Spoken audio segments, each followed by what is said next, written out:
Rệp xô hay xô xây bông ổn được ở cái ngày ní nhưng ta nế có bàn châu ta mơ không group ý vì gặp Cambodia hay có cái bông hồn mà nè quạt xúa tháng ai tốt chất phích lan cái bán nó để sang tầm ta khi bắt phích bắt anh chẳng đấy hay giống có bàn châu ta mơ nơi không comment chắc một cái topic ban mơ comment năng hái có khơi nhiều anh để cho chị trở này có top comment lan ta tôi sẽ bảo tình lan phích hàng lan cái hái có leave feedback តែខ្ញុំអានហើយមានអារម្មណ៍ថាសប្បាយចិត្តខ្លាំងមែនទែនហើយនៅក្នុងនេះគឺអត់មានក្រុមការងាររបស់ឡានគេអីគឺសិតតែភ្ញៀវអតិថិជនដែលគាត់ទទួលសេវាហើយគឺគាត់ចូលទៅ comment ហើយវីដេអូនេះខ្ញុំធ្វើឡើងគឺដើម្បីអរគុណបងដែលគាត់ធ្លាប់ទិញហើយគាត់ចូលទៅ comment ណាគឺអរគុណខ្លាំងមែនទែនអញ្ចឹងសម្រាប់ភ្ញៀវថ្មី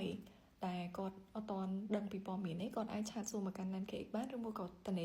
បងប្អូនអាចចេញមក office ដើម្បីសួរនាំព័ត៌មានបន្ថែមក៏បានដែរអរគុណអ្នកទាំងអស់គ្នា